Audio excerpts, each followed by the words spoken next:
이 반지 어디서 났니? 엄마 성함은 어떻게 되니? 재계의 거물 정민수 회장이 벚꽃길 한복판에서 숨이 턱 막힌 채 무릎부터 꺾여버렸어요. 번데기 한 컵만 사달라고 구걸하던 7살 배기 아이의 목에 걸린 낡은 은반지 하나 때문이었죠. 7년 전 사랑하는 아내와 인사동 공방에서 맞춘 세상에 단 2개뿐인 반지와 똑같았거든요. 하지만 진짜 충격은 그 뒤에 있었습니다. 구걸하던 아이의 얼굴이 어린 시절의 자신과 너무도 닮아 있었기 때문입니다.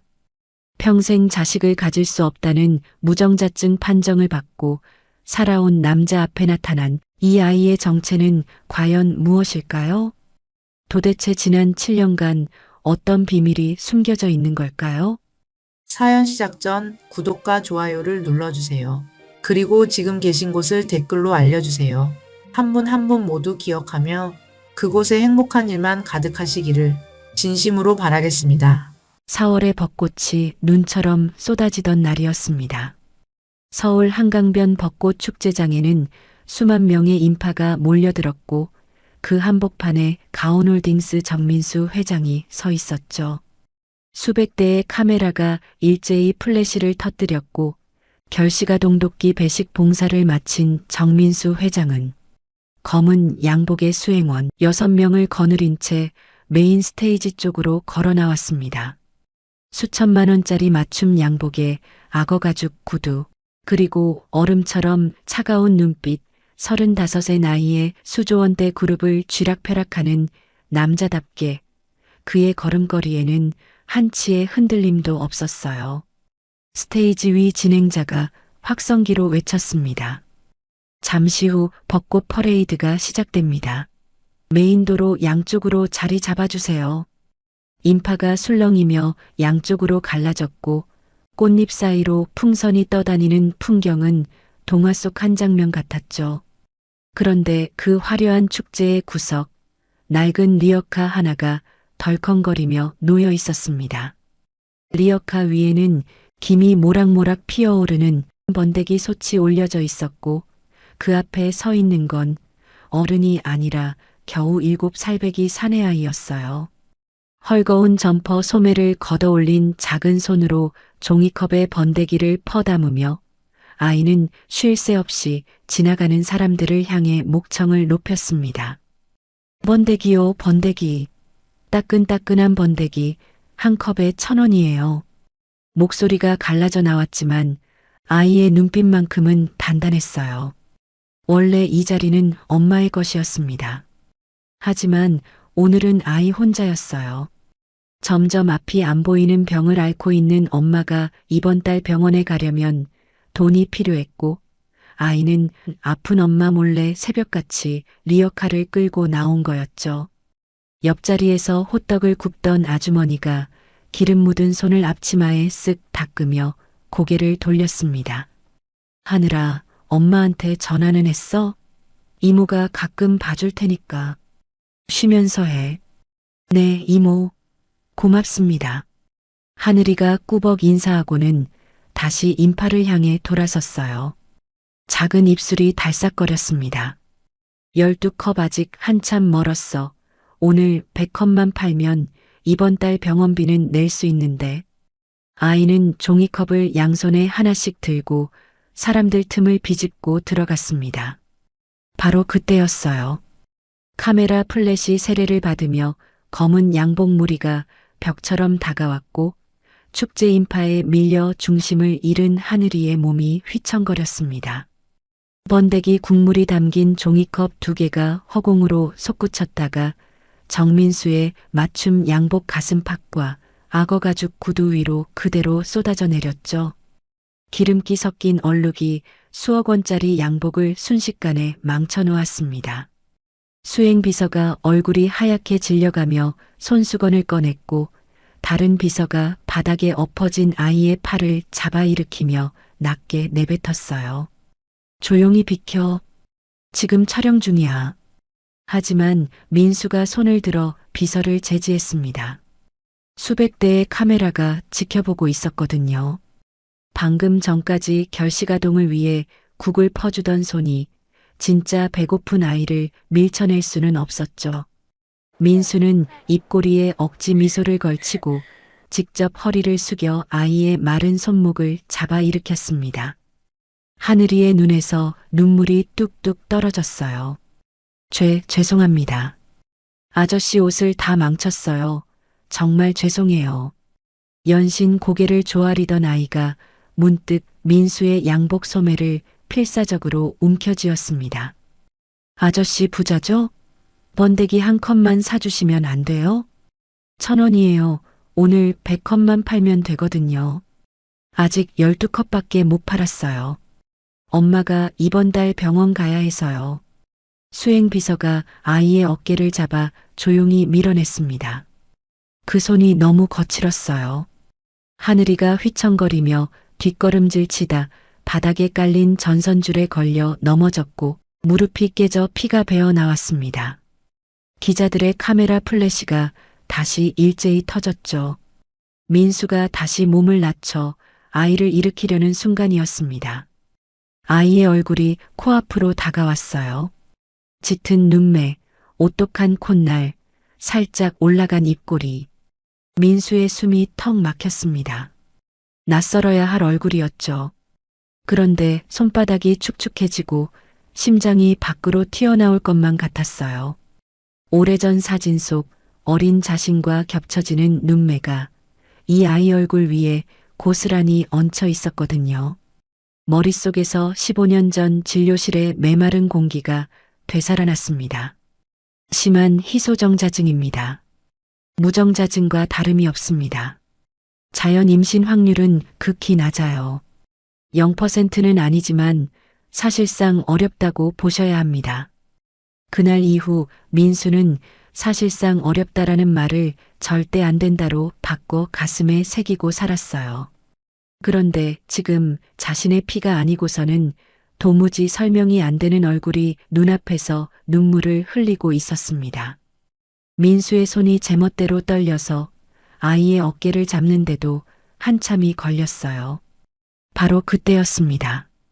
아이가 고개를 숙여 일어서려 하자 헐거운 티셔츠 목기 사이로 낡은 은색 줄에 매달린 투박한 반지 하나가 미끄러져 나왔어요. 은목걸이의 매듭이 스르르 풀렸고 반지가 아스팔트 바닥 위로 떨어졌습니다. 수만 명이 떠드는 축제 한복판이었는데 그 소리만큼은 민수의 고막을 찢듯 파고들었어요. 하늘이가 허겁지겁 손을 뻗었지만 민수의 손이 한 발 먼저 반지를 집어들었습니다. 아이에게 돌려주려던 손이 공중에서 멈췄어요. 투박한 은빛 표면을 무의식적으로 돌려 안쪽을 확인하는 순간 민수의 온몸이 굳어버렸습니다. MS, SY, 결혼 1주년 인사동 공방에서 서연과 함께 새긴 세상에 단 2개뿐인 이니셜이었어요. 눈앞이 하얘졌습니다. 이혼 합의서에 찍힌 도장, 아무런 해명도 없이 고개를 숙이던 서연의 마지막 얼굴이 겹쳐졌어요. 울부짖던 그 목소리를 외면했던 자신, 그리고 차갑게 내뱉었던 말. 너만큼은 믿었는데 너도 날 무시하고 있었던 거야? 서연은 그 말을 듣고도 한마디 변명 없이 사라졌습니다. 7년 동안 단 한 번도 연락하지 않았고 단 한 번도 찾아오지 않았어요. 민수는 그 침묵을 유죄라고 믿었거든요. 그런데 지금 자신과 빼닮은 아이의 목에서 서연의 반지가 나왔습니다. 민수가 아이의 어깨를 붙잡았어요. 이 반지 어디서 났어? 엄마 이름이 뭐니? 목소리에 힘이 실렸지만 떨림까지는 숨길 수 없었습니다. 하늘이는 반지를 빼앗긴 데다 갑자기 돌변한 낯선 어른의 눈빛에 겁이 질렸어요. 내 거예요. 엄마가 세상에서 제일 소중한 거라고 했단 말이에요. 돌려주세요. 아이가 있는 힘껏 민수의 손을 뿌리쳤고 소나기에서 벗어나는 순간 반지를 낚아채 인파 사이로 달려갔습니다. 민수가 벌떡 일어나 소리쳤어요. 저 아이 겁먹지 않게 따라가 봐. 검은 양복의 경호원들이 일제히 뛰기 시작했죠. 바로 그 순간이었습니다. 대규모 벚꽃 퍼레이드 행렬이 메인 도로로 한꺼번에 쏟아져 나왔어요. 수십 대의 꽃수레와 풍선, 환호하는 인파가 길을 완전히 가로막았고 하늘에서 쏟아지는 꽃잎이 시야를 뒤덮었습니다. 경호원의 무전기에서 짧은 보고가 흘러나왔어요. 놓쳤습니다. 민수가 멈춰섰습니다. 꽃잎이 흩날리는 벚꽃길 한복판에 홀로 서 있었어요. 수백 명의 구경꾼이 웅성거렸고 카메라 플래시가 쉴 새 없이 터졌지만 그의 귀에는 아무것도 들리지 않았습니다. 떨리는 손이 무의식적으로 왼손 약지를 만졌습니다. 하지만 아무것도 없었습니다. 7년 전 서연이 떠난 날 밤 약지에서 빼버린 반지를 책상 서랍 깊숙이 던져 넣었거든요. 버리려고 몇 번이나 손에 쥐었지만 끝내 쓰레기통에 넣지는 못했습니다. 미워하면서도 차마 버리지 못한 그 반지의 감촉이 방금 손바닥 위에서 고스란히 되살아났어요. 민수의 입술이 바르르 떨렸어요. 서연아. 흩날리는 벚꽃 사이로 그의 눈가에 맺힌 한 줄기 눈물이 천천히 흘러내렸습니다. 아이가 사라진 방향을 멍하니 바라보는 민수의 뒷모습 위로 7년 전의 기억이 아른거리듯 겹쳐지고 있었어요. 30년 전 5살 민수는 엄마 손을 잡고 백화점에서 나오던 길이었습니다. 횡단보도 신호가 바뀌었고 엄마가 민수를 안아 올려 가슴에 꼭 품었죠. 그 순간 대형 트럭 한 대가 신호를 무시하고 돌진해 왔어요. 쨍그랑 유리 깨지는 소리와 함께 세상이 뒤집혔습니다. 엄마는 민수를 감싸 안은 채 도로 위로 내동댕이 쳐졌고 구급대원이 도착했을 때 엄마의 심장은 이미 멈춰 있었어요. 5살짜리 아이를 품에서 놓지 않은 채로 말이죠. 민수는 하복부에 심각한 손상을 입고 응급수술대에 올랐습니다. 신경과 혈관 손상이 심합니다. 성인이 되어도 아이를 갖기 어려울 수 있습니다. 의료진의 말에 아버지의 얼굴이 돌처럼 굳었죠. 장례가 끝나고 1년도 지나지 않아 아버지는 재혼했습니다. 새엄마는 정계 집안의 딸이었고 재혼과 동시에 남동생 태준이가 태어났어요. 새엄마는 민수 앞에서 늘 다정했습니다. 민수야, 오늘 저녁에 뭐 먹고 싶어? 따뜻한 손길로 머리를 쓸어 넘기고 학교 앞까지 데려다 주기도 했죠. 하지만 그 웃음 뒤에서 새엄마는 이미 계산을 시작하고 있었어요. 민수가 아이를 갖지 못하면 가문의 후계는 자연스럽게 태준이에게 돌아올 터였으니까요. 그 계산을 함께 굴려줄 사람이 바로 박상무였습니다. 회사 안에서는 충직한 참모 행세를 했지만 새엄마와 남몰래 내연 관계를 이어가며 그녀의 오른팔 노릇을 했죠.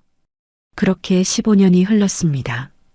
20살이 된 민수는 대학병원 진료실 앞 복도에 홀로 앉아 있었어요. 심한 희소정자증입니다. 무정자증과 다름이 없습니다. 자연 임신 확률은 극히 낮아요. 0%는 아니지만 사실상 어렵다고 보셔야 합니다. 놀라지 않았습니다. 5살 때부터 예고된 결과였으니까요. 다만 사실상 어렵다는 말이 복도를 걸어 나오는 동안 절대 안 된다로 바뀌어 가슴에 낙인처럼 찍혔어요. 나는 사랑받을 자격이 없는 인간이야. 그날부터 민수는 사람에게 마음을 닫았습니다. 유일하게 벽을 허문 건 강아지들이었어요.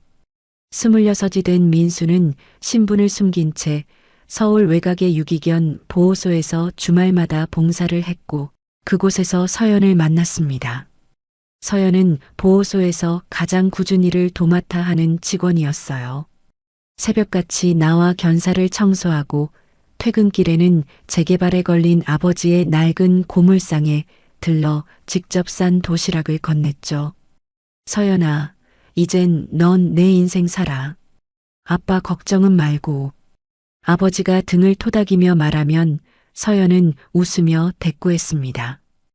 아빠가 내 인생인데 무슨 소리예요. 돌아서는 서연의 눈가가 붉어졌지만 아버지 앞에서는 끝까지 웃음을 잃지 않았어요. 보호소에는 사람 손길만 닿아도 으르렁거리는 늙은 개 뭉치가 있었습니다.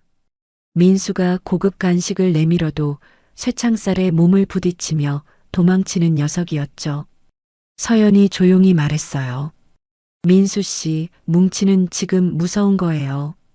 맛있는 걸 주는 게 아니라 해치지 않는다는 걸 먼저 보여줘야 해요. 민수는 뭉치에게 등을 보인 채 견사 앞에 앉아 몇 시간이고 묵묵히 기다렸습니다. 며칠 뒤 손바닥에 사료한 알을 올리고 가만히 내밀자 한참을 망설이던 뭉치가 코를 벌름거리며 조심스레 한 알을 톡 채어갔어요. 서연 씨, 뭉치가 제 손에서 먹었어요. 아이처럼 기뻐하는 민수를 보며 서연의 눈시울이 뜨거워졌습니다. 뭉치를 사이에 두고 마주 앉은 두 사람의 눈이 마주쳤고 민수는 깨달았어요. 평생 누군가를 위해 이렇게 간절히 기다려본 적이 없었다는 걸. 사랑이 깊어지던 어느 날 민수는 서연에게 자신의 몸 이야기를 꺼냈습니다. 서연이 민수의 손을 꼭 잡으며 말했어요. 아이보다 당신이 더 소중해요.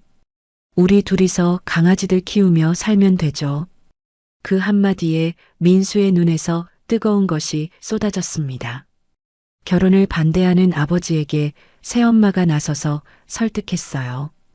여보, 저렇게 죽고 못 사는데 허락해줘요. 다정한 어머니 행세였지만 속으로는 차갑게 샘을 맞힌 뒤였죠. 두 사람은 작은 결혼식을 올렸습니다. 화려한 다이아몬드보다는 의미 있는 반지가 좋다는 서연의 말에 따라 인사동 공방에서 투박한 은반지 한 쌍을 맞췄습니다.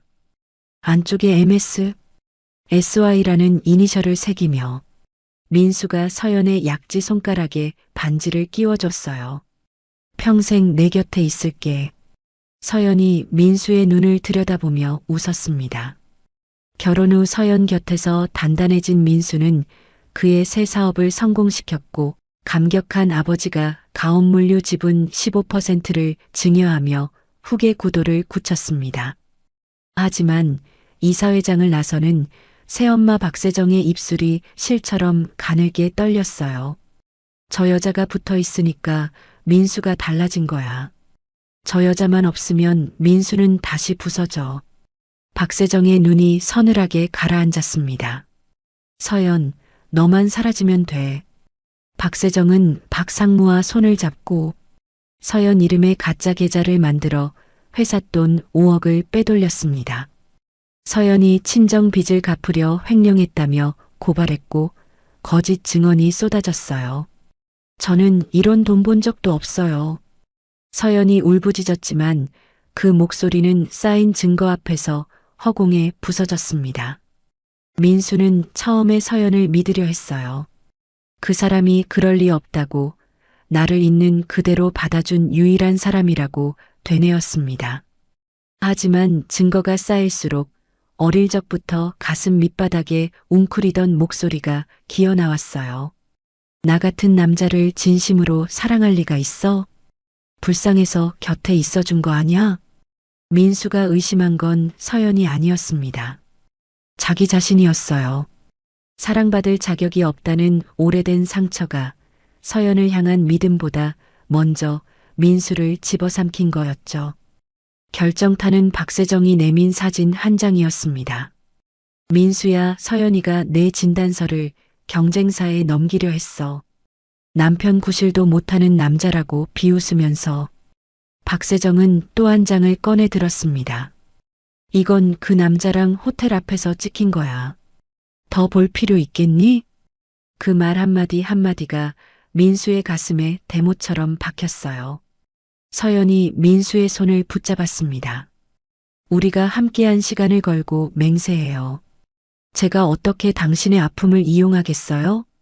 하지만 민수는 싸늘하게 손을 뿌리쳤어요. 너만큼은 믿었는데 결국 너도 똑같은 사람이었어.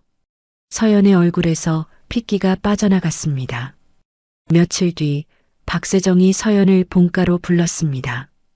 결백하다고? 그래, 어쩌면 그럴 수도 있겠지. 근데 그게 중요해? 박세정이 서연의 턱을 잡아 올리며 속삭였어요. 증거가 누구 편인지가 중요한 거야. 언론에 한 줄만 흘리면 민수는 끝나. 내가 진짜 그 남자를 사랑하면 뭘 해야 하는지 알잖아. 이혼 합의서를 내밀며 낮게 덧붙였습니다. 고물상 애비도 편히 살고 싶으면. 서연은 입술 안쪽을 피가 날 때까지 깨물었습니다. 민수의 미래를 위해, 아버지를 지키기 위해 피눈물을 삼키며 떨리는 손으로 도장을 찍었어요. 약지에서 반지를 빼 테이블에 놓으려 했지만 손끝이 말을 듣지 않았습니다. 결국 반지를 주먹 안에 꼭 쥔 채 문을 나섰어요. 아무도 없는 복도에서야 비로소 소리 없는 울음이 터졌습니다. 2주 뒤 서연은 병원에서 얼어붙었습니다. 이혼 전부터 속이 울렁거렸지만 극심한 스트레스 탓이라 대수롭지 않게 넘겼던 게 화근이었어요. 임신 6주입니다. 희소정자증이라 불가능하다고 믿었던 기적이 가장 잔인한 타이밍에 찾아온 거였죠. 서연은 진료 의자에 주저앉아 한참을 소리 없이 울었습니다. 지금 돌아가서 임신했다고 하면 민수는 자기 아이일 리 없다고 생각할 거야. 오히려 다른 남자아이를 가졌다며 더 경멸하겠지. 시어머니는 이 아이까지 가만두지 않을 거야. 서연은 배 위에 두 손을 포겠어요. 이 아이만큼은 반드시 지키겠다고 이를 악물었습니다. 서연은 아버지의 고물상 한켠에 몸을 맡기고 무슨 일이든 해서 아이를 키우기로 결심했어요. 서연이 사라진 뒤 민수는 지독한 냉혈한으로 변했습니다. 서연을 쫓아내면 무너질 거라던 박세정의 계산은 절반만 맞았어요. 민수는 무너졌죠. 하지만 무너진 자리에서 분노로 일어섰습니다. 5년 만에 동생을 밀어내고 가온홀딩스의 모든 권한을 거머쥐었어요. 박세정은 제 손으로 키운 칼의 배인 셈이었습니다. 그런데 정점에 올라선 민수의 곁에는 아무도 없었어요. 서랍 깊숙이 던져넣은 빛바랜 은반지만이 꺼내볼 때마다 죽은 것 같은 가슴을 겨우 한 번씩 뛰게 할 뿐이었습니다. 그렇게 7년이 흘렀어요. 그리고 벚꽃이 쏟아지던 어느 4월 번데기를 사달라고 구걸하던 7살짜리 아이의 목에서 그 반지가 나왔습니다. 민수는 눈을 붙이지 못했습니다. 가장 신뢰하는 비서를 새벽 4시에 호출했어요. 축제운영본부 CCTV, 인근 상가 CCTV, 상인들 증언까지 전부 확보해.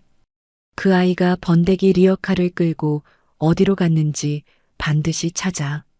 목소리는 명령조였지만 수화기를 쥔 손가락 마디가 하얗게 질려 있었죠. 비서가 나간 뒤에도 민수는 거실 소파에 앉은 채 꼼짝도 하지 않았습니다. 아이의 짙은 눈매가, 목에서 떨어진 은반지의 촉감이 머릿속을 떠나지 않았거든요. 만약 그 아이가 정말 내 아이라면 내가 믿어온 모든 게 무너진다. 확인해야 해. 확인하지 않으면 미쳐버린 것 같았습니다. 같은 시각 하늘이는 리어카를 끌고 허둥지둥 집에 도착했어요. 대문을 밀어젖히자마자 숨을 헐떡이며 외쳤습니다. 엄마, 오늘 이상한 아저씨가 내 목걸이 보더니 갑자기 표정이 이상해졌어. 사람들까지 시켜서 나 쫓아오게 했어. 서연의 얼굴에서 핏기가 싹 빠져나갔어요.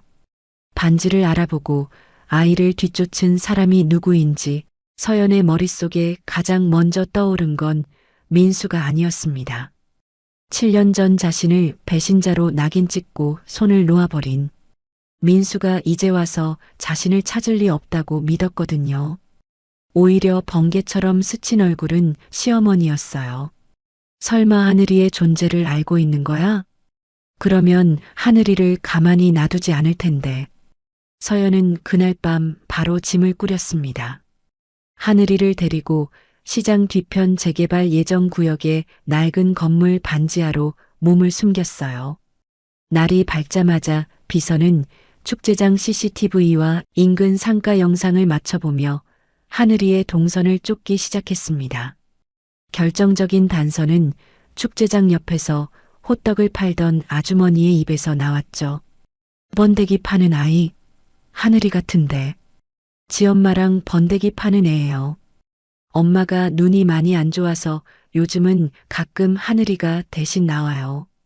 시장 뒤 빨간 우체통 있는 골목 쪽에서 살 거예요. 비서의 안내를 받아 민수가 급히 찾아간 쪽방은 이미 텅 비어 있었습니다. 서둘러 떠난 흔적만 어지럽게 남아 있었어요. 민수가 방 안으로 한 발 들여놓자 곰팡이 냄새가 코끝을 찔렀습니다. 천장에는 누수 자국이 얼룩져 있었고 벽지는 구석구석 들떠 있었어요. 이런 곳에서 서연이 아이를 키웠다는 사실이 목구멍 안쪽을 쓰라리게 긁어댔죠. 벽에 크레파스 그림 한 장이 테이프로 붙어 있었어요. 엄마와 아이가 나란히 서 있는 그림이었는데 두 사람 사이에 누군가를 그렸다가 지운 자국이 선명했습니다.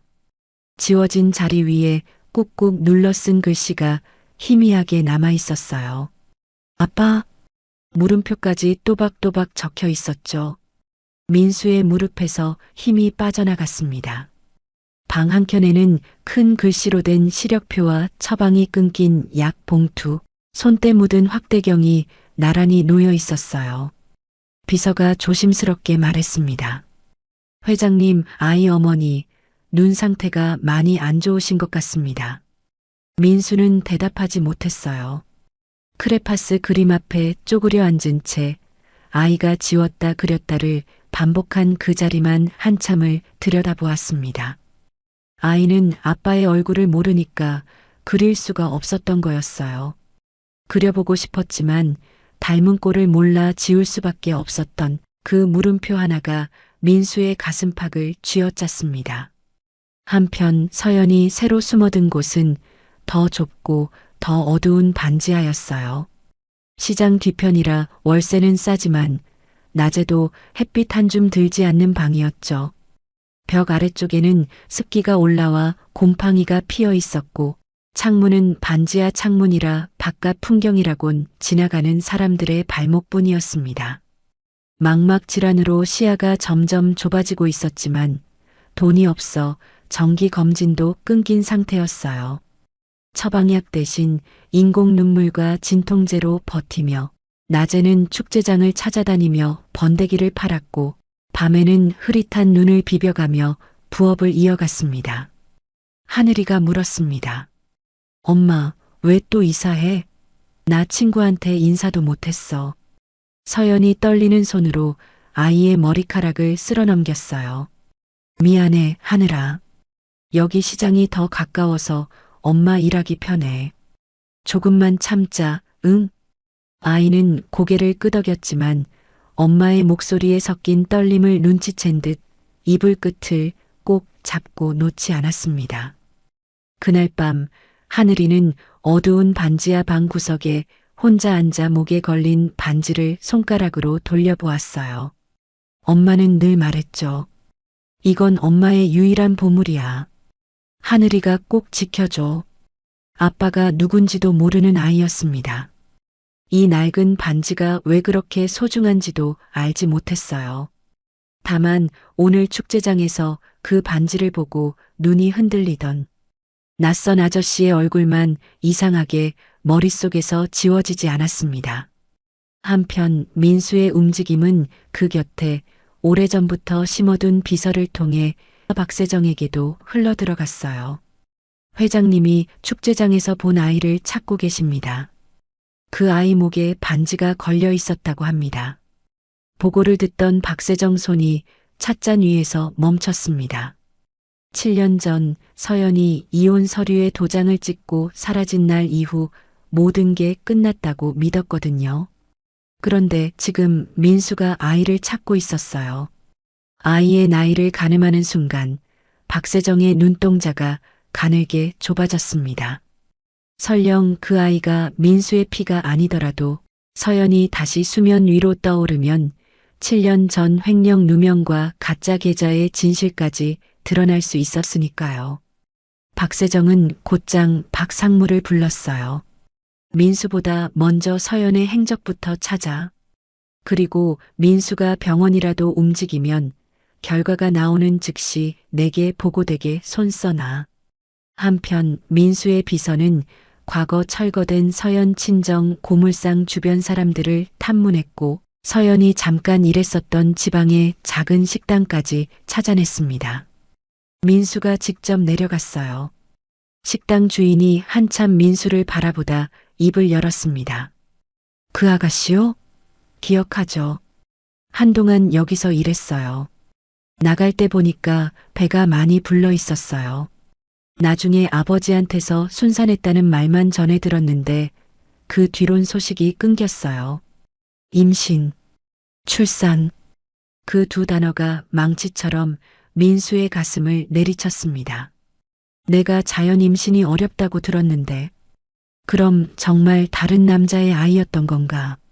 아니면 희망과 공포 그리고 알 수 없는 기대감이 뒤엉켜 속이 요동쳤어요. 결국 민수는 가문의 주치의 쪽을 피해 아무도 모르는 대학병원을 비밀리에 찾았습니다. 담당 의사가 오래된 기록을 검토한 뒤 차분히 말했어요. 당시 기록은 중증 희소정자증입니다. 다만 이 검사는 컨디션과 시기에 따라 편차가 커서 원래는 두세 차례 반복 검사를 해야 해요. 예전 한 번의 검사만으로 평생 자연 임신이 안 된다고 단정하긴 어렵습니다. 지금 상태를 다시 확인해 보죠. 민수는 검사를 연이어 진행했습니다. 결과가 나오기까지 며칠 그는 잠을 이루지 못했어요. 거울에 비친 얼굴은 눈밑이 까맣게 그늘져 있었고 입술은 바짝 말라 갈라져 있었죠. 서연과 반지를 맞췄던 인사동 공방 앞을 밤마다 서성거렸고 서랍 속 은반지를 꺼내 들었다 내려놓기를 수십 번이나 반복했습니다. 같은 시각 박세정은 병원 쪽에 심어둔 사람으로부터 민수의 재검사 사실을 보고받았습니다. 박세정의 찻잔을 쥔 손가락에 힘이 잔뜩 들어갔어요. 결과가 나오면 한치도 늦지 말고 내게 알려. 그리고 박상무, 서연이 숨어 있는 곳부터 먼저 확보해. 목소리가 한 톤 더 낮아졌습니다. 아주 만약에라도 그 아이가 민수 핏줄이면 그땐 내가 직접 결정할 테니. 찻잔 위로 김이 피어올랐지만 박세정의 눈빛은 그 김보다 더 차갑게 가라앉아 있었어요. 박세정은 결국 민수 곁에 심어둔 비서를 통해 병원 이름까지 파악했고 박상무를 시켜 병원 검사실 직원에게 거액을 건넸습니다. 빼낸 결과지 위에는 이렇게 적혀 있었어요. 여전히 심한 희소정자증이지만 활동성 정자가 일부 확인됨. 과거 진단보다 상태가 양호하며 자연 임신 가능성을 완전히 배제할 수 없음. 0%가 아니라는 것. 그 한 줄 앞에서 박세정의 얼굴이 종이장처럼 하얘졌습니다. 벚꽃 축제에서 번데기를 팔던 그 아이가 민수의 핏줄일 가능성이 현실이 된 거였죠. 만약 친자 확인이라도 되는 날에는 민수에게 후계자가 생기고 7년에 걸친 모든 계획이 와르르 무너지는 거였으니까요. 박세정은 박상무에게 전화를 걸었습니다. 오늘 밤 안에 정리해. 직접 나서면 위험해지니까. 사람을 써. 흔적 없이. 목소리에 감정이라곤 없었어요. 마치 서류 한 장 폐기하라는 것처럼 두 사람의 목숨을 입에 올린 거였습니다. 같은 시각 민수는 대학병원 진료실에서 결과지를 받아들었어요. 봉투를 뜯는 손이 제멋대로 떨려서 종이가 구겨졌죠. 담당 의사가 모니터를 가리키며 설명했습니다. 이전 결과와 비교하면 여전히 심한 희소정자증이에요. 하지만 활동성 정자가 일부 확인되고 있고 과거 진단에서 사실상 불가능이라 했던 건 당시 기준으로 지나치게 비관적이었습니다. 확률이 매우 낮았을 뿐 불가능은 아니었어요. 만약 과거에 배우자분이 임신을 하셨다면 친자의 가능성을 배제할 수 없습니다. 민수의 등이 벽을 타고 미끄러졌어요. 바닥에 주저앉은 채 두 손으로 얼굴을 감쌌습니다. 불가능이라 믿었어요. 그래서 서연의 말을 듣지 않았죠. 아니, 서연은 임신 사실조차 말할 기회가 없었습니다. 민수가 먼저 손을 뿌리쳤으니까요. 홀로 아이를 낳고 홀로 키우며 7년을 숨어 살았을 그녀. 민수의 이빨 사이로 신음이 새어나왔어요. 내가 그런 거였어. 내가 그렇게 만든 거야. 의사가 조심스럽게 물었습니다. 괜찮으십니까? 민수는 대답 대신 진료실 문을 밀고 나왔어요. 복도 벽에 등을 기댄 채 한참을 움직이지 못했습니다. 그때 비서가 급히 달려와 보고했습니다. 서연 씨가 숨어든 곳을 찾았습니다. 재개발 예정인 낡은 건물 반지하예요. 교통카드 이동 경로와 이력을 대조한 결과 이서연 씨의 가능성이 매우 높습니다. 민수는 결과지를 품에 넣고 직접 운전대를 잡았어요. 밤거리를 가르는 질주였습니다. 하지만 머릿속은 온통 하얘져 있었죠. 서연을 만나면 뭐라고 해야 하지?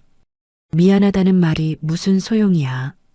7년이 지났는데 밤 10시 건물 앞 골목에 차가 멈췄습니다. 민수는 시동을 끄고도 내리지 못했어요. 반지하 창문에서 희미한 불빛이 새어나왔죠. 저 안에 서연이 살고 있었습니다. 그리고 아이가 살고 있었어요. 내 아이일지도 모르는 아이. 민수의 손이 차 문 손잡이 위에서 멈췄습니다. 7년 전 서연의 손을 뿌리쳤던 바로 그 손이었거든요. 자격이 있는 걸까? 지금 이 손으로 문을 두드릴 자격이 발이 떼지지 않았어요. 건물은 시장 뒤편 재개발 구역의 낡은 목조주택을 여러 칸으로 쪼개 새를 놓은 곳이었습니다. 공동 현관의 화재 경보기는 오래전에 고장 나 있었고 좁은 복도에는 주민들이 내놓은 폐가구와 박스, 빈 페인트통이 어지럽게 쌓여 있었어요. 민수가 차 안에서 망설이는 그 시간, 건물 반대편 골목에서 검은 점퍼를 입은 남자 2명이 건물의 유일한 출입구와 낡은 계단에 액체를 뿌리기 시작했습니다. 박상무가 돈을 주고 고용한 자들이었어요. 그중 한 명이 반지하 방 바깥 문고리를 철사로 칭칭 감아 잠그고 소리 없이 뒷걸음질 쳤습니다. 반지하 방 안 서연은 거의 소실된 시력으로 흐릿한 어둠 속에서 하늘 위에 잠든 이마를 손가락으로 쓸어내리고 있었어요. 그때 매캐한 냄새가 코를 찔렀습니다. 하늘아, 이게 무슨 냄새지? 서연이 문을 열려고 손잡이를 잡아당겼지만 꿈쩍도 하지 않았어요. 밖에서 잠긴 거였습니다. 문틈 사이로 회색 연기가 실처럼 스며들기 시작했어요. 민수가 차 안에서 마음을 다잡고 문을 열려던 바로 그 순간이었습니다. 건물 1층 창문에서 주황빛 불꽃이 튀어올랐어요. 인화 물질을 타고 불길이 눈 깜짝할 사이에 번졌습니다. 뭐야? 불나는 거 아니야? 민수가 비명을 지르며 차에서 뛰어내렸어요. 망설이던 그 몇 분이 서연과 하늘이를 불길 속에 가둔 거였습니다. 연기가 반지하 방 안을 순식간에 채웠어요. 서연이 하늘이를 흔들어 깨웠습니다. 하늘아, 일어나. 흐릿한 시야에 주황빛이 일렁거렸고 서연이 손으로 벽을 더듬어 출구를 찾았지만 방향을 잃었어요. 문 손잡이를 잡는 순간 달궈진 쇠의 손바닥이 지글거리며 대었습니다. 문 너머는 이미 불바다였어요. 서연은 이를 악물고 하늘이를 화장실로 끌고 들어갔습니다. 욕조에 물을 틀고 젖은 수건으로 아이를 감싼 뒤 자신의 몸으로 아이를 덮었어요. 하늘아, 괜찮아. 엄마가 지켜줄게. 눈 감고 있어. 건물 앞에 도착한 민수에게 치솟는 불길이 벽처럼 가로막았습니다. 주민들이 비명을 지르며 119에 신고했고 누군가 민수의 팔을 붙잡았어요. 위험해요. 들어가면 안 돼요. 민수가 그 손을 뿌리쳤습니다. 정면 출입구는 이미 화염에 뒤덮여 있었어요. 민수는 건물 옆면을 따라 뛰다가 반지하 창문을 발견했습니다. 주변에 굴러다니던 벽돌을 집어들어 유리를 깨고 양복 상의를 벗어 파편 위에 깔고 몸을 밀어 넣었어요. 바닥에 가까운 반지하는 연기가 상대적으로 덜했지만 숨을 쉴 때마다 폐가 타들어가는 것 같았습니다. 민수가 낮은 자세로 바닥을 기듯 이동하며 소리쳤어요. 서연아, 하늘아. 목이 타들어갔고 눈이 따가웠지만 멈추지 않았습니다. 화장실 문 앞에서 쓰러진 서연을 발견했어요. 마지막 힘을 다해 욕조 안에 하늘이를 젖은 수건으로 감싸고 자기 몸으로 막아선 채 의식을 잃은 거였죠. 하늘이는 겁에 질려 온몸을 바들바들 떨고 있었지만 의식은 남아 있었습니다. 아저씨, 엄마가 안 일어나요. 엄마 좀 살려주세요. 아이의 울먹이는 목소리에 민수의 심장이 쿵 내려앉았어요. 아저씨 등에 꼭 매달려. 절대 놓으면 안 돼. 하늘이가 민수의 등에 매달렸어요. 민수가 의식을 잃은 서연의 팔을 자기 목에 걸고 한 손으로 허리를 잡아 바닥을 질질 끌며 창문 쪽으로 이동했습니다. 창까지 도달한 민수가 먼저 하늘이를 창 밖으로 밀어 올렸어요. 밖에서 주민들이 아이를 받아 안았습니다. 민수가 서연의 상체를 창 밖으로 밀어내고 주민들이 서연을 끌어냈어요. 마지막으로 민수가 창틀을 잡고 빠져나오려는 순간 천장 일부가 와르르 무너지며 등을 내리쳤습니다. 민수가 신음을 삼키며 몸을 끌어 겨우 밖으로 빠져나왔어요. 골목 바닥에 쓰러진 민수의 등과 양팔에 화상 자국이 선명했죠. 고개를 들어 올리는 순간 골목 끝에서 급히 빠져나가는 검은 세단의 뒷모습이 눈에 들어왔습니다. 번호판은 보이지 않았지만 뒷유리에 뭔가 반짝이는 것이 스쳐 지나갔어요. 기억 한 조각이 걸렸지만 그게 뭔지 잡히기 전에 시야가 어두워졌습니다. 사람들이 달려와 민수를 부축했어요. 하지만 민수는 검게 그을린 얼굴로 먼저 하늘이와 서연의 숨소리부터 확인했습니다. 둘 다 살아 있었어요. 재와 피로 범벅이 된 서연의 볼을 쓸어내리며 7년 전 차갑게 뿌리쳤던 그날의 기억이 스쳤습니다. 그때도 이 손이었어요. 서연을 밀어낸 손. 그 손이 지금은 서연을 불길에서 끌어낸 손이 됐지만 7년의 세월은 돌아오지 않았습니다. 멀리서 119 사이렌 소리가 점점 가까워졌어요. 서연아, 미안해. 그때 널 믿어줬어야 했는데 제발 눈 떠줘. 검게 그을린 두 손으로 서연의 손을 꼭 잡은 채 민수는 구급차가 도착할 때까지 놓지 않았습니다. 세 사람은 구급차에 실려 병원으로 후송됐습니다. 민수는 등과 양팔에 2도 화상을 입었지만 치료를 거부한 채 중환자실 앞 복도를 지켰어요.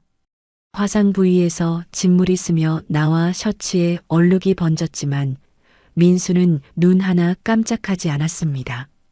하늘이는 연기를 많이 들이마셔 위험했지만 고비를 넘겼죠. 문제는 서연이었습니다. 유독가스를 깊이 들이마셔 스스로 숨을 쉴 수 없었고 기계에 의지한 채 의식이 돌아오지 않았어요. 중환자실 유리 너머로 서연의 가늘게 오르내리는 가슴만 바라보며 민수는 복도 의자에서 이틀 밤을 꼬박 새웠습니다. 다음 날 아침 소식을 듣고 병원에 나타난 박세정이 가식적인 눈물을 흘리며 민수의 손을 잡았습니다. 민수야, 서연이를 만났다고?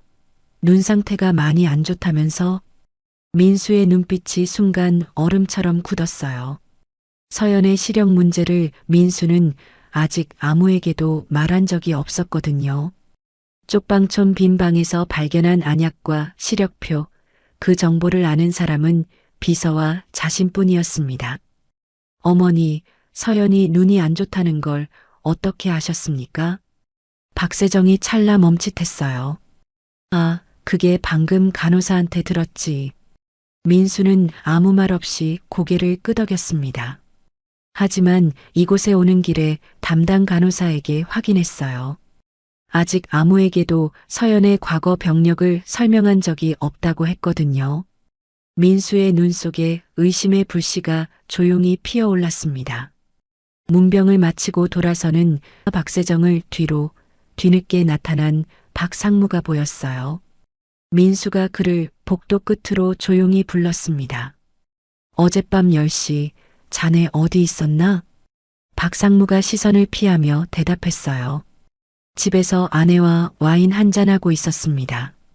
민수는 표정을 지우고 고개를 끄덕였습니다. 그래, 알겠네. 와줘서 고마워. 박상무가 안도하며 돌아섰어요. 하지만 민수는 이미 알고 있었습니다. 박상무가 아내와 별거를 시작했다는 보고를 받은 게 불과 한 달 전이었거든요. 별거 중인 아내와 와인을 마셨다. 노골적인 거짓말이었어요. 민수는 비서에게 극비 지시를 내렸습니다. 화재 현장 인근 사설 CCTV 전부 확보해. 골목 진입 차량 전부 추려내고 불이 나기 전후 30분 동선을 복원해. 나흘째 되는 날 서연이 간신히 의식을 되찾았어요. 담당 의사가 민수를 복도로 불러냈습니다. 평소 망막 질환이 있는 데다 화재 때 고온 연기와 유독가스에 오래 노출되면서 이미 약해져 있던 눈에 치명적인 손상이 겹쳤습니다. 현재 상태로는 시력 회복이 어렵습니다. 민수의 발밑이 꺼지는 느낌이었어요. 7년을 혼자 버텨온 서연이 불길 속에서 아이를 지키느라 눈까지 잃었습니다. 민수가 조심스럽게 서연의 병실로 들어갔어요. 서연은 두 눈이 붕대로 감긴 채 침대에 누워 있었습니다. 인기척을 느낀 서연이 고개를 돌렸어요. 누구세요? 우리 하늘이 어디 있어요? 살아있는 거 맞죠? 서연이 침대에서 몸을 일으키려 안간힘을 썼습니다. 허공을 더듬는 그녀의 손이 처절하게 허우적거렸어요. 제발 제 아이 좀 살려주세요. 하늘이는 아무 죄도 없어요. 제발이요. 바닥에 무릎이라도 꿇을 듯 몸을 일으키는 서연을 민수가 달려가 붙잡았습니다. 하늘이는 괜찮아. 살았어. 옆 병실에서 자고 있어. 민수의 목소리에 서연의 몸이 굳었어요. 낯선 남자의 손이었습니다. 하지만 어딘가 익숙한 온기가 느껴졌죠. 민수가 서연의 손을 자신의 뺨에 가져다 댔어요. 서연의 손끝이 민수의 얼굴을 더듬었습니다. 이마, 눈썹, 콧날, 입술. 수백 번 어루만졌던 그 윤곽이었어요. 서연의 눈에서 붕대를 뚫고 눈물이 흘러내렸습니다. 민수 씨? 나야, 서연아. 나 이제야 왔어. 서연이 발작하듯 울음을 터뜨렸어요. 꿈이에요, 꿈이죠? 7년 동안 매일 밤 꿨던 꿈. 꿈 아니야. 진짜야. 내가 왔어. 두 사람은 한참을 말없이 서로를 아는 채 울었습니다. 민수가 서연의 등을 쓸어내리며 나직이 말했어요. 서연아, 그 불은 사고가 아니야. 누군가 일부러 지른 거야. 서연의 몸이 돌처럼 굳었습니다. 7년 전에 무슨 일이 있었는지 나한테 말해줘. 이번에는 끝까지 들을게. 내가 무슨 말을 해도 이번에는 안 놓아. 7년 전 듣지 않았던 자신에 대한 참회가 그 한마디에 고스란히 담겨 있었어요. 서연이 한참 동안 입술을 떨었습니다. 그리고 천천히 입을 열었어요. 시어머니가 고물상 아버지를 볼모로 협박했던 일, 횡령 누명을 씌워 이혼 서류에 도장을 찍게 했던 추악한 계략, 법정에서 싸워봐야 증거는 안 뒤집힌다며 언론에 한 줄 흘리면 민수가 끝장난다며 겁을 줬던 그 밤의 협박. 그리고 이혼 뒤 2주 만에 알게 된 임신 사실. 돌아가서 말하면 민수가 다른 남자의 아이라고 의심할 게 뻔했고 시어머니가 이 아이마저 가만두지 않을 거라는 공포. 혼자 아이를 낳고 키우며 버텨온 7년. 당신한테 가고 싶었어요. 매일 가고 싶었는데 갈 수가 없었어요. 민수의 몸이 굳었습니다. 횡령도 진단서 유출도 전부 시어머니가 꾸민 거였어요. 증거도 사진도 증인도 전부 조작이었습니다. 7년 전 박세정이 눈물까지 흘리며 널 위해서 하는 말이라던 그 연극을 민수는 한치의 의심도 없이 믿었던 거였죠. 처음부터 끝까지 독이 든 축복이었습니다. 민수가 침대 옆 바닥에 무릎을 꿇었어요. 사랑했으면 믿어야 했는데 누가 뭐라 해도 내 편이었어야 했는데 서연이 떨리는 손으로 민수의 머리카락을 쓸어내렸습니다. 울지 마세요. 당신도 속은 거잖아요. 그날 밤 서연이 지쳐 잠든 뒤 민수가 옆 병실로 갔어요. 하늘이도 잠들어 있었습니다. 민수가 주머니에서 서랍 속에 넣어뒀던 자신의 반지를 꺼내 아이의 목에 걸린 반지 옆에 나란히 놓았어요. 7년간 떨어져 있던 두 개의 반지가 다시 한 쌍이 됐습니다. 민수가 하늘이의 고사리 같은 손을 잡고 이마를 아이의 손등에 댔어요. 하늘아, 아빠가 늦어서 미안해.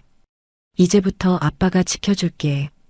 그의 어깨가 소리 없이 떨렸습니다. 며칠 뒤 민수는 감정을 완벽하게 숨긴 채 박세정을 찾아갔어요. 어머니, 화재 건은 경찰에서 오래된 건물의 누전 사고로 보고 있습니다. 단순 사고로 마무리될 것 같습니다.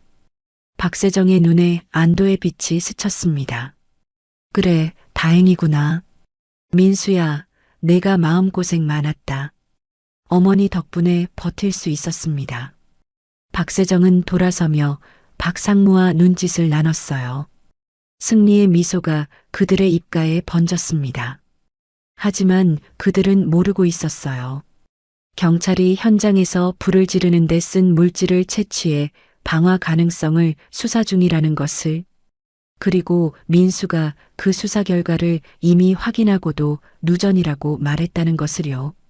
박세정을 안심시키는 것이 복수의 첫 수순이었거든요. 박세정이 떠난 뒤 민수의 표정이 칼날처럼 차갑게 변했습니다. 비서에게 낮게 명령했어요. 서연에게 씌운 횡령 누명, 그 돈이 실제로 어디로 흘러갔는지 추적해. 어머니, 재단장부, 박상무 해외 계좌 전부 뒤져. 한 푼도 빠짐없이. 비서가 고개를 숙였습니다. 차기 이사회 전까지 완료하겠습니다.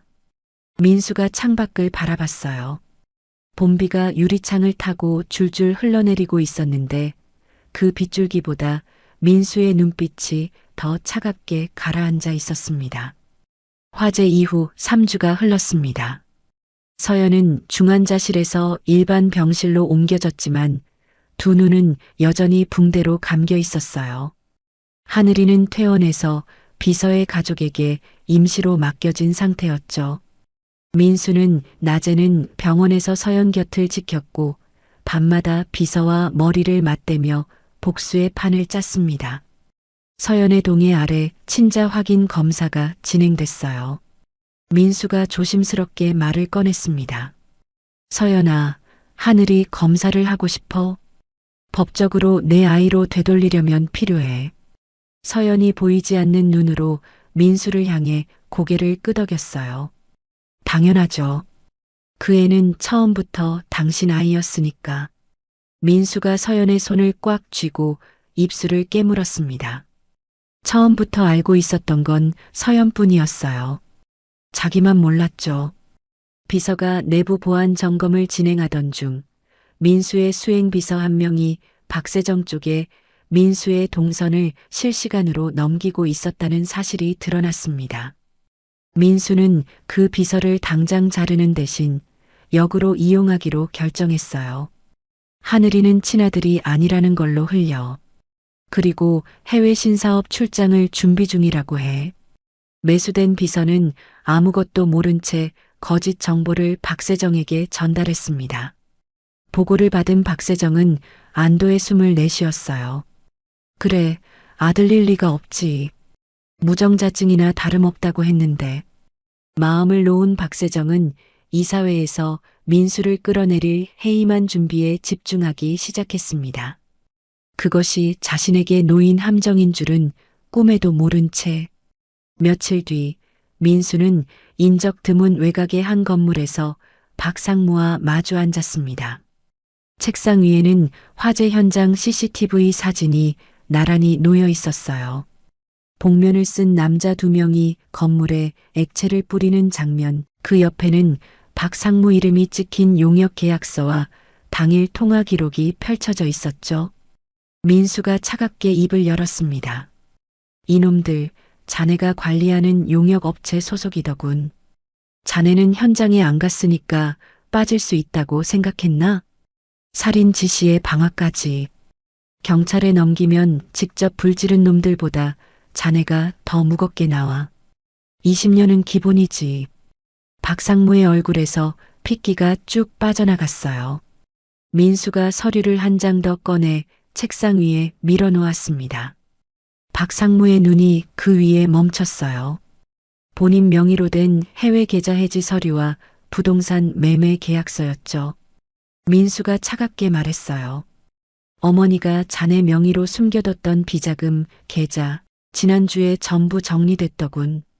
자네 이름으로 사둔 청담동 건물도 벌써 매물로 나왔어. 박상무의 얼굴에서 핏기가 쭉 빠져나갔습니다. 민수가 이어갔어요. 자네가 쓸모 없어지면 어떻게 되는지 자네가 제일 잘 알잖아. 증거는 전부 자네 이름으로 되어 있고 어머니 손에는 아무것도 안 남아. 누가 봐도 자네 단독 범행이야.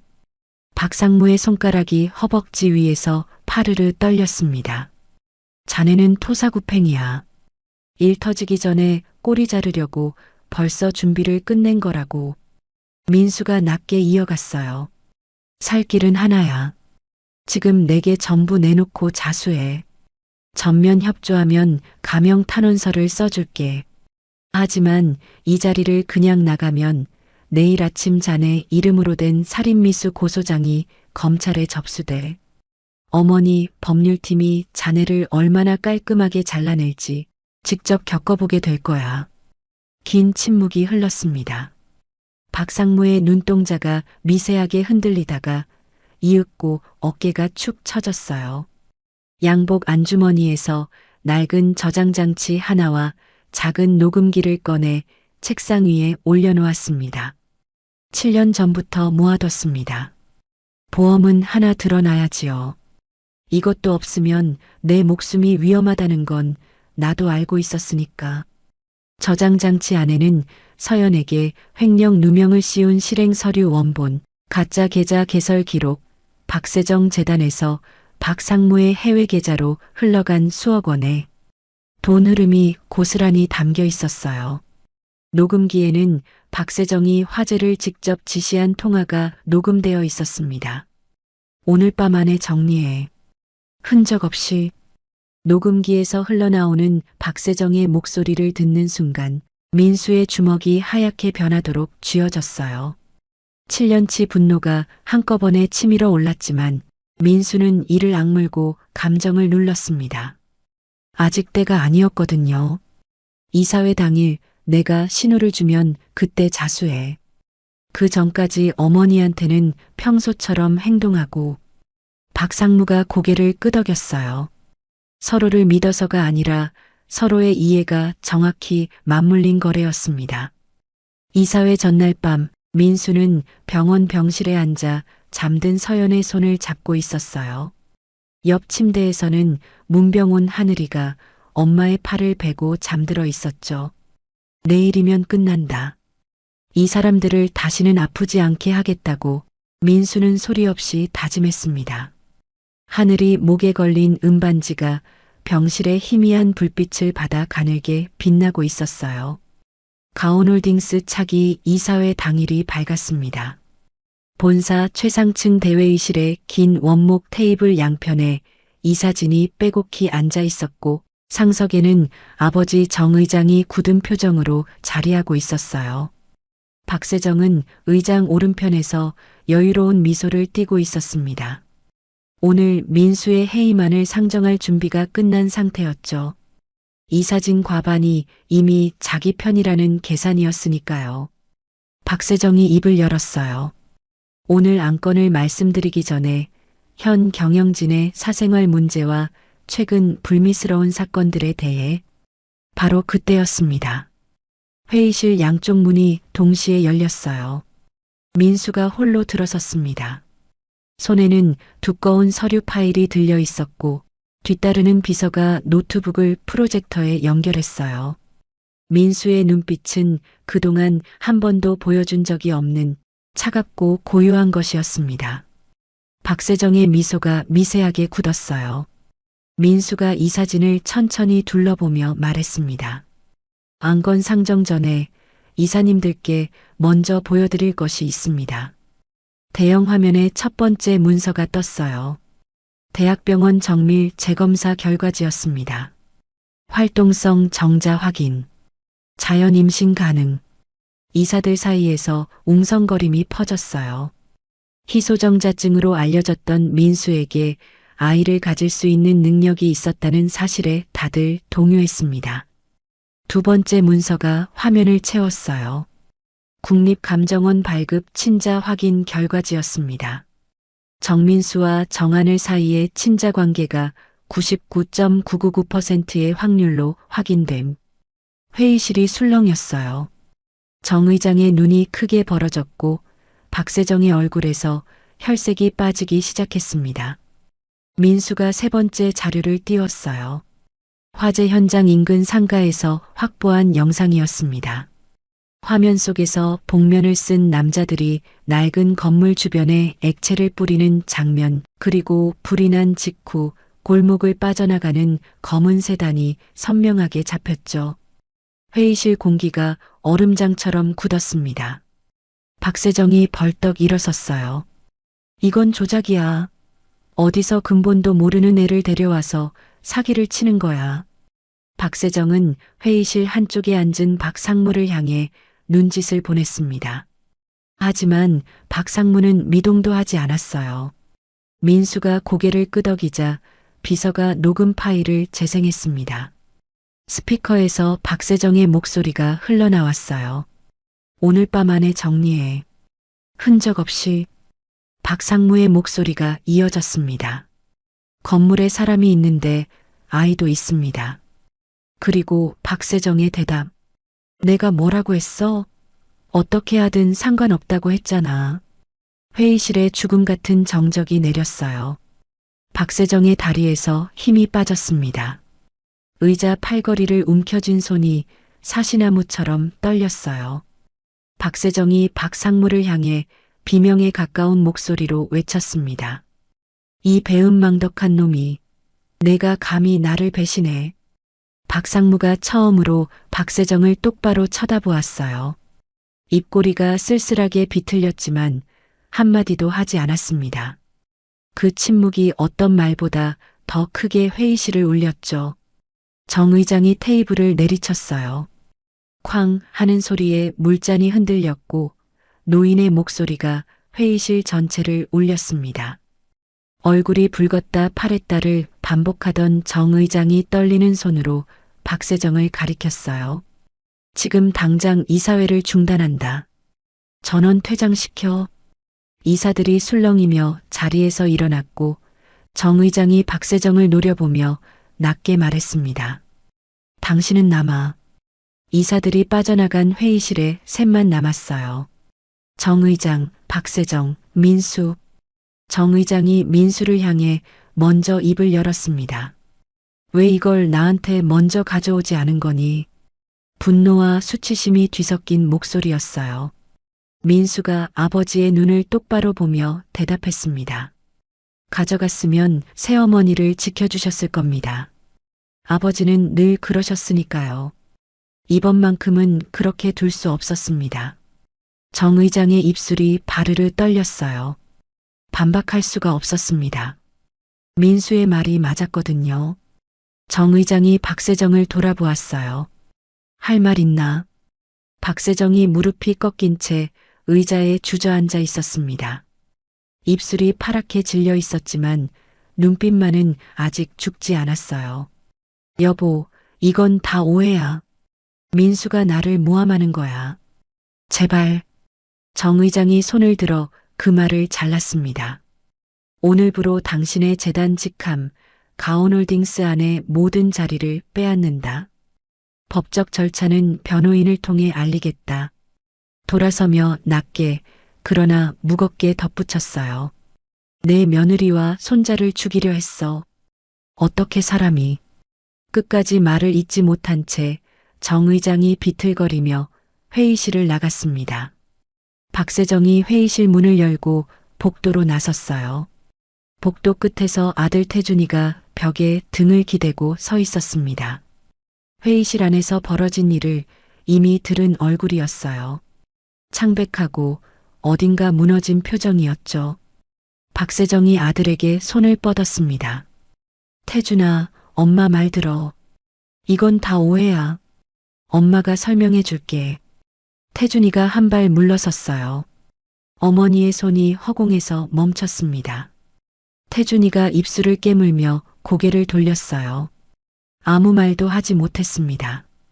그 모습을 지켜보는 민수의 눈에 복잡한 감정이 스쳤어요. 박세정은 엘리베이터를 타고 로비로 내려섰어요. 유리문을 밀고 나서는 순간 양쪽에서 형사 2명이 다가왔습니다. 살인미수 및 경제범죄 혐의로 체포합니다. 변호인을 선임하실 수 있으며 박세정의 눈이 공포로 벌어졌어요. 뒤를 돌아보았습니다. 로비 유리병 너머로 가온홀딩스 로고가 거대하게 빛나고 있었어요. 자신이 그동안 군림했던 세계였죠. 그 문 앞에서 수갑이 채워졌습니다. 같은 시각 박상무는 별도의 장소에서 비서의 안내를 받아 관할 경찰서에 자수했어요. 민수와의 약속대로 전면 협조 조건이었습니다. 경찰서 문을 들어서며 뒤를 돌아보지 않았어요. 저녁 민수가 병원으로 돌아왔습니다. 복도를 걸으며 넥타이를 풀었고 이사회에서 입었던 무거운 갑옷 같은 표정을 하나씩 벗어냈어요. 서연의 병실 문 앞에서 발걸음이 멈췄습니다. 안에서 하늘이의 목소리가 들렸어요. 엄마, 오늘 아저씨네 강아지가 내 손을 핥았어. 엄청 간지러웠어. 서연의 웃음소리가 뒤따랐습니다. 보이지 않는 눈으로도 아이를 향해 환하게 웃고 있을 서연의 얼굴이 문 너머로 느껴졌어요. 민수가 문을 열었습니다. 서연이 인기척에 고개를 돌렸어요. 누구세요? 하늘이가 먼저 외쳤습니다. 아저씨다. 엄마, 번데기 아저씨. 아직 아빠라는 말에 익숙하지 않은 아이였어요. 민수가 웃었습니다. 눈가에 뜨거운 것이 차올랐지만 목소리만은 담담하게 만들었어요. 나야. 끝났어, 서연아. 다 끝났어. 서연의 입술이 떨렸습니다. 보이지 않는 눈에서 붕대를 적시며 눈물이 흘러내렸어요. 말없이 두 손을 뻗었고 민수가 다가가 그 손을 잡았습니다. 하늘이가 두 사람 사이에 끼어들어 민수의 허리를 껴안았어요. 세 사람이 처음으로 한 공간에서 가족으로 안긴 순간이었습니다. 민수의 약지에 낀 은반지와 하늘이의 목에 걸린 은반지가 병실 창으로 스며드는 늦은 오후의 햇살을 받아 나란히 빛났어요. 화재가 있고 2달이 지났습니다. 서울구치소 독거실 형광등 불빛 아래 칙칙한 수감복을 입은 여자가 앉아 있었어요. 화려했던 재벌가 안주인의 흔적은 어디에도 남아있지 않았죠. 박세정의 얼굴에는 깊은 주름만이 패여 있었고 한때 매서웠던 눈빛은 흐릿하게 꺼져 있었습니다. 면회실 유리 칸막이 너머로 태준이 조용히 앉았어요. 박세정이 유리에 손을 갖다 대며 목소리를 높였습니다. 태준아, 엄마 말 좀 들어. 다 너를 위해서 한 거야. 민수가 회사를 다 가져가면 내 미래는 어떻게 되는 거니? 태준이 한참 동안 어머니를 바라보았어요. 입술이 파르르 떨리더니 이윽고 낮게 내뱉었습니다. 형수님이랑 조카를 죽이려고 한 게 나를 위해서라고요? 박세정의 입이 벌어졌다 닫혔어요. 변명 한마디 떠오르지 않았거든요. 태준이 자리에서 일어섰습니다. 다음에 올게요. 하지만 그 목소리에 다음은 없다는 것을 박세정도 알았어요. 태준의 등이 면회실 문 너머로 사라지고 박세정이 유리 칸막이에 이마를 기댄 채 소리 없이 무너졌습니다. 재판이 시작됐어요. 박상무는 민수와의 약속대로 법정의 핵심 증인으로 출석했습니다. 7년 전 서연에게 횡령 누명을 씌운 과정, 가짜 계좌 개설과 비자금 이동 경로, 그리고 화재 당일 박세정에게서 받은 구체적인 지시 내용을 빠짐없이 증언했죠. 녹취록이 법정에 재생될 때 방청석에서 탄식이 터져나왔어요. 스피커에서 흘러나오는 박세정의 목소리에 법정이 술렁였습니다.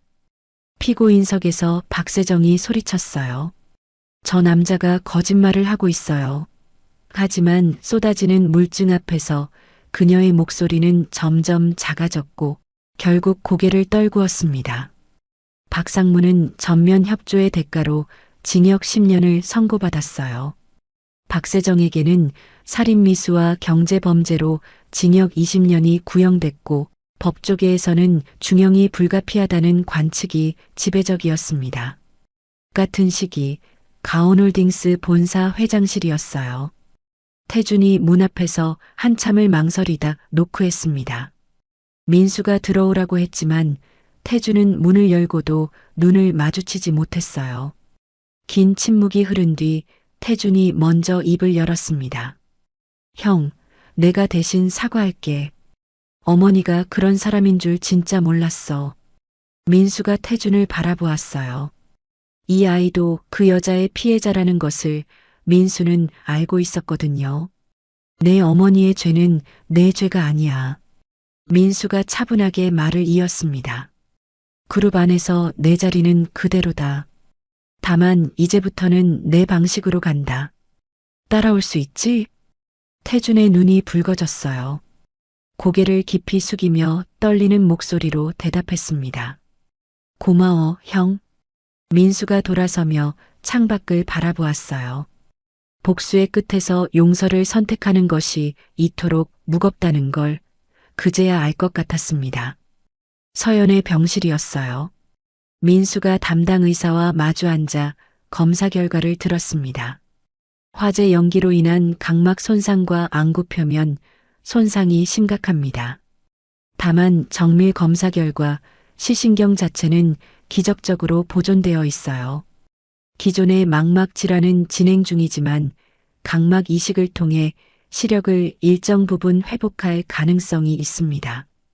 완전한 회복은 어렵겠지만 사람의 윤곽과 빛을 구분할 수 있는 수준까지는 기대해 볼 수 있어요. 민수가 물었습니다. 최선의 결과를 위해 뭐가 필요합니까? 담당 의사가 대답했어요. 국내에서도 가능하지만 독일 프라이부르크 대학병원의 밀러 교수팀이 이 분야에서는 세계 최고입니다. 각막 이식과 동시에 망막 진행을 늦추는 병합 치료를 진행할 수 있어요. 그날 밤 민수는 비서에게 지시했습니다. 밀러 교수팀 스케줄 확인하고 서연이 이동 가능한 상태가 되는 대로 독일행 일정을 잡아. 비서가 고개를 숙이며 대답했어요. 이미 현지 네트워크를 통해 긴급 이식 대상자로 등록했으며 기증자가 나타나는 즉시 수술할 수 있도록 모든 준비를 마쳤습니다. 며칠 뒤 민수가 서연에게 수술 이야기를 꺼냈어요. 서연이 보이지 않는 눈으로 민수를 향해 고개를 돌렸습니다. 수술해도 완전히는 안 보일 수 있다면서요. 민수가 서연의 손을 잡으며 물었어요. 조금이라도 보이게 되면 내가 처음 보고 싶은 게 뭐야? 서연이 한참을 망설이다 입을 열었습니다. 하늘이 얼굴이요. 우리 아기 얼굴 다시 보고 싶어요. 목소리가 갈라졌지만 그 안에 담긴 간절함은 민수의 가슴을 찢어 놓았어요. 독일 프라이부르크 대학병원 수술 당일 아침이었습니다. 수술 준비실에서 서연이 침대에 누워 있었고 하늘이가 서연의 손을 꼭 잡고 있었어요. 엄마, 나 여기 있어. 수술 끝나고 눈 뜨면 내가 제일 먼저 보일 거야. 서연이 아이의 머리카락을 쓸어넘기며 웃었습니다. 우리 하늘이가 언제 이렇게 의젓해졌어? 서연이 수술실로 들어갔어요. 문이 닫히는 순간 하늘이의 손이 허공에서 멈췄습니다. 수술실 앞 복도였어요. 민수가 벽에 등을 기대고 서 있었고 하늘이가 옆에 앉아 있었습니다. 두 사람 사이에 긴 침묵이 흘렀어요. 하늘이가 먼저 입을 열었습니다. 아빠. 처음이었어요. 아이가 민수를 아빠라고 부른 것은 민수의 심장이 쿵 내려앉는 것 같았습니다. 하늘이가 고개를 숙인 채 말을 이었어요. 엄마 눈 괜찮아지는 거 맞지? 민수가 아이의 어깨를 끌어안았습니다. 응. 엄마는 강한 사람이야. 내가 그걸 제일 잘 알잖아. 하늘이가 민수의 품에 얼굴을 묻었어요. 수술실에 빨간 불이 켜져 있는 동안 두 사람은 한마디도 하지 않고 서로에게 기대어 앉아 있었습니다. 6시간이 흘렀어요. 수술실 문이 열리고 밀러 교수가 나왔습니다. 수술은 성공적입니다. 각막 생착 상태가 양호하고 망막 병합 치료도 예정대로 진행했습니다. 다만 시력이 어느 수준까지 회복될지는 붕대를 풀어봐야 알 수 있어요. 일주일 후 확인하겠습니다. 민수가 떨리는 목소리로 감사합니다를 반복했어요. 하늘이가 환하게 웃었습니다. 웃음 사이로 눈물이 뚝 떨어졌죠. 일주일 동안 민수는 매일 서연의 병실에 앉아 책을 읽어줬어요. 하늘이는 처음 보는 독일 풍경 이야기, 병원 식당 소시지가 맛있었다는 이야기를 쉬지 않고 늘어놓았습니다. 서연은 붕대로 감긴 눈으로 두 사람의 목소리를 들으며 웃었어요. 이 어둠 속에서도 이미 충분히 행복하다고 느꼈거든요. 붕대를 푸는 날이 왔습니다. 병실 커튼이 쳐져 있었고 의사가 조심스럽게 거즈를 한 겹씩 벗겨냈어요. 서연이 천천히 눈을 떴습니다. 처음에는 아무것도 보이지 않았어요. 흰 빛만이 일렁거렸죠. 서연의 입술이 떨렸습니다. 아무것도. 의사가 차분하게 말했어요. 천천히요. 눈이 빛에 적응하는데 시간이 걸립니다. 민수가 서연의 손을 잡았고 하늘이가 숨을 죽이고 서 있었습니다.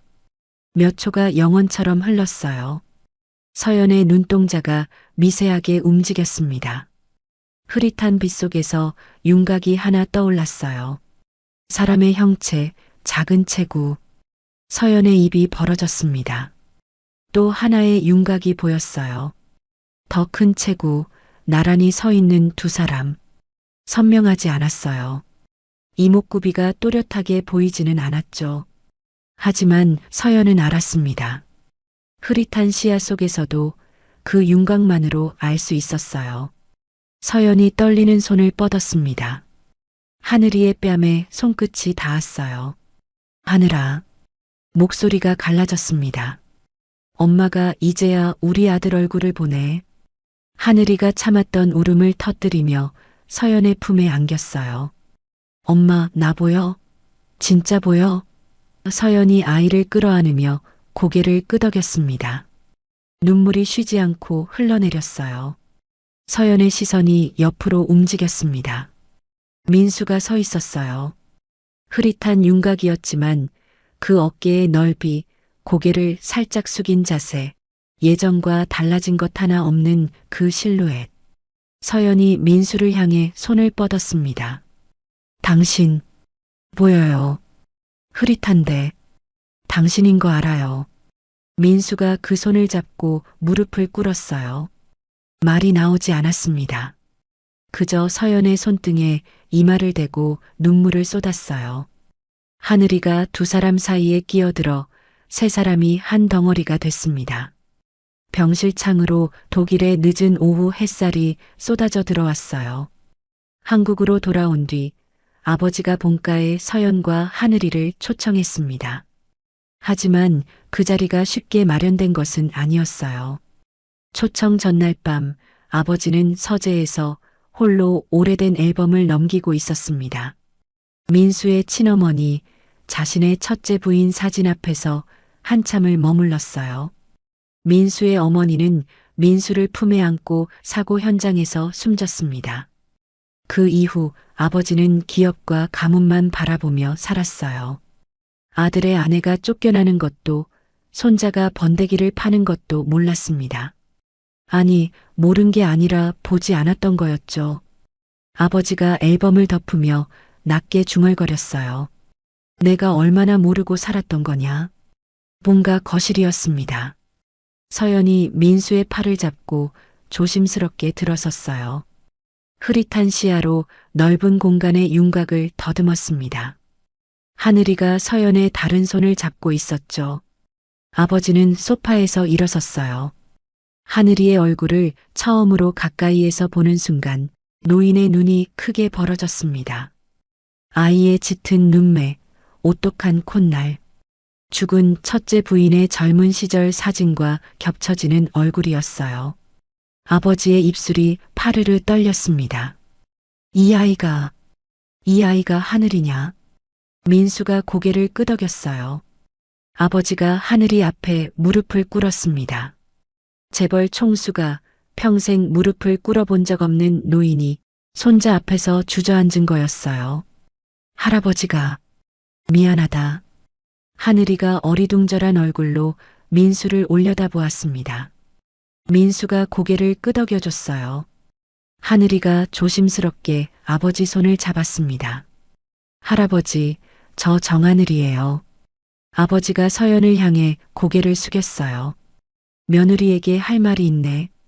서연이 흐릿한 눈으로 노인의 윤곽을 바라보았습니다. 아버지가 말했어요.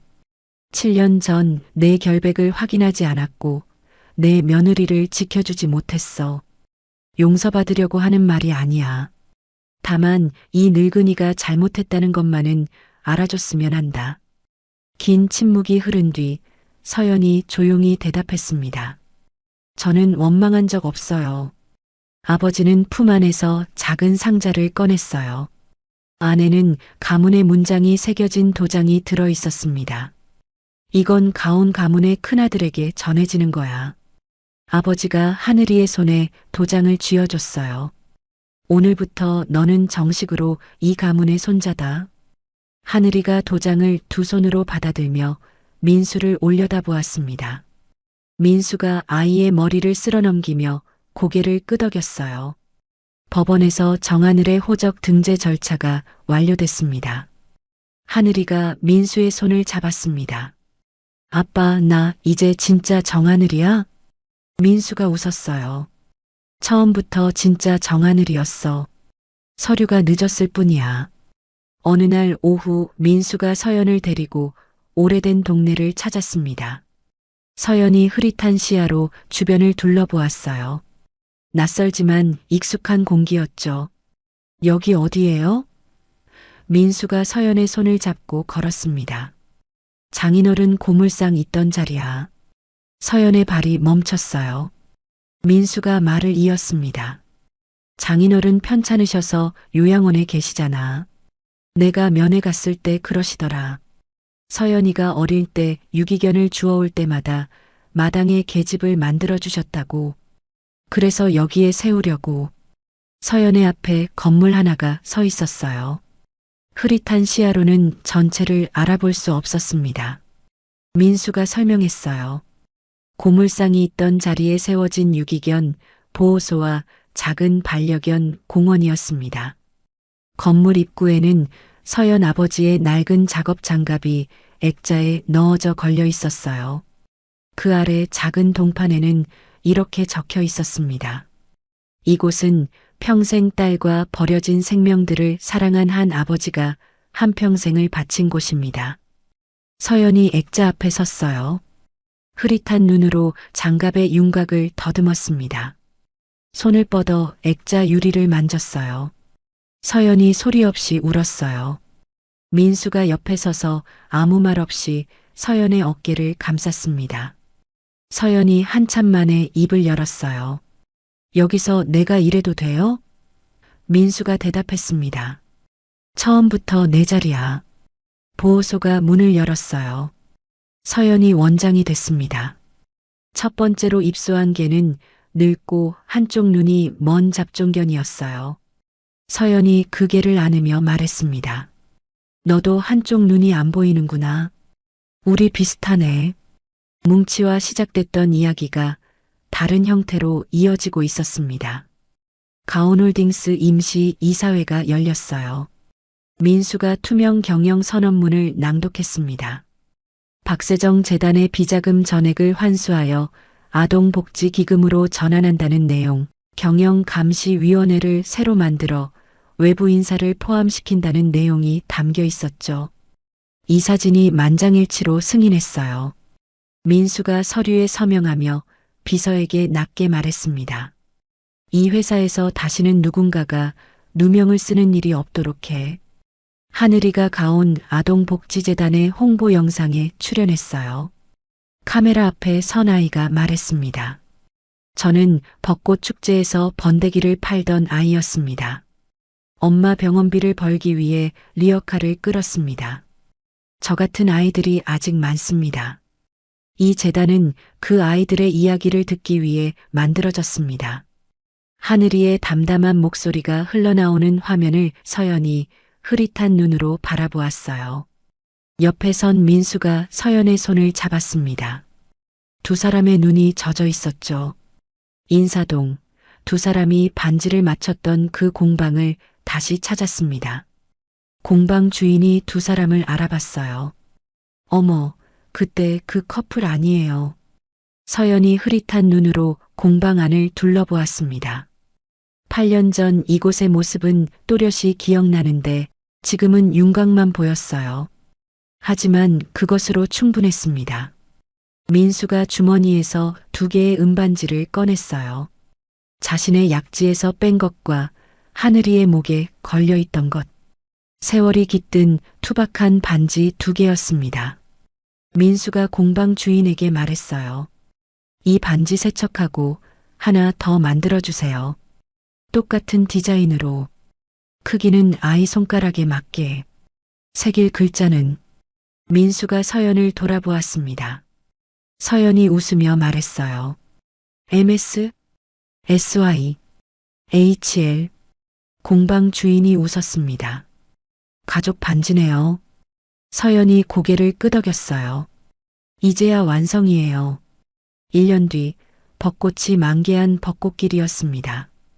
1년 전 민수가 수백 명의 기자단 앞에서 배식 봉사를 하고 검은 양복의 수행원들을 거느리며 걸어나왔던 바로 그 벚꽃길이었어요. 같은 장소였지만 모든 것이 달랐습니다. 민수는 수행원도 검은 양복도 없었어요. 편한 재킷을 입고 한 손으로 서연의 팔을 잡아주고 있었습니다. 서연은 흐릿하지만 분명하게 보이는 눈으로 벚꽃을 올려다보았어요. 분홍빛 꽃잎이 바람에 흩날리는 것이 보였습니다. 선명하지는 않았지만 느낄 수 있었죠. 하늘이가 두 사람보다 앞서 뛰어갔어요. 1년 전 번데기 리어카를 끌고 이 길을 누비던 아이. 지금은 웃으며 뛰어가는 평범한 아이였습니다. 하늘이가 뒤를 돌아보며 소리쳤어요. 아빠, 엄마, 빨리 와. 벚꽃 엄청 예뻐. 눈 내리는 것 같아. 서연이 웃었습니다. 민수도 웃었어요. 민수가 걸음을 멈추고 주머니에서 세척된 은반지를 꺼냈습니다. 서연의 손을 잡고 약지에 끼워줬어요. 그때보다 더 많이 사랑해, 서연아. 서연이 흐릿한 눈으로 민수의 얼굴을 올려다보았습니다. 윤곽만 보였어요. 하지만 그 윤곽 안에 담긴 표정을 서연은 손끝으로, 목소리로, 그날의 기억으로 완벽하게 읽었습니다. 나도요. 그때보다 훨씬 더. 하늘이가 뛰어와 두 사람 사이에 끼어들었어요. 나도. 민수가 웃으며 하늘이의 손가락에 작은 은반지를 끼워줬습니다. 세 개의 은반지가 봄 햇살 아래 나란히 빛났어요. 벚꽃잎이 세 사람 위로 쏟아졌습니다. 1년 전 이 자리에서 민수는 홀로 멈춰서서 아이가 사라진 방향을 바라보며 울었어요. 지금 같은 자리에서 그는 아내의 손을 잡고 아들의 웃음소리를 듣고 있었습니다. 멈춰있던 시간이 다시 움직이기 시작했어요. 세 사람의 웃음소리가 벚꽃길에 울려 퍼졌습니다. 꽃잎이 흩날리는 그 길 위로 8년의 긴 겨울을 지나 마침내 찾아온 봄이 환하게 내리쬐고 있었어요. 오늘의 이야기 어떠셨어요? 투박한 은반지 하나가 7년의 시간을 건너 아버지와 아들을 이어 주었습니다. 사랑했으면 믿어야 했는데 끝까지 믿지 못해 7년을 잃었어요. 하지만 크레파스로 아빠를 그렸다 지웠다를 반복한 아이의 물음표 하나가 모든 것을 무너뜨리고 다시 세우는 힘이 되었습니다. 늦었다고 생각한 그 순간이 사실은 다시 시작할 수 있는 마지막 기회였던 거예요. 지금 곁에 있는 소중한 사람에게 오늘 한 번쯤 말해보시는 건 어떨까요? 미안하다고, 고맙다고, 그리고 믿는다고요. 오늘의 이야기가 가슴에 남으셨다면 구독과 좋아요를 눌러주세요. 민수와 서연, 그리고 하늘이를 위한 따뜻한 응원의 댓글도 남겨주시면 감사하겠습니다. 다음 영상에서도 더 좋은 이야기로 찾아뵙겠습니다. 지금까지 인생영가였습니다.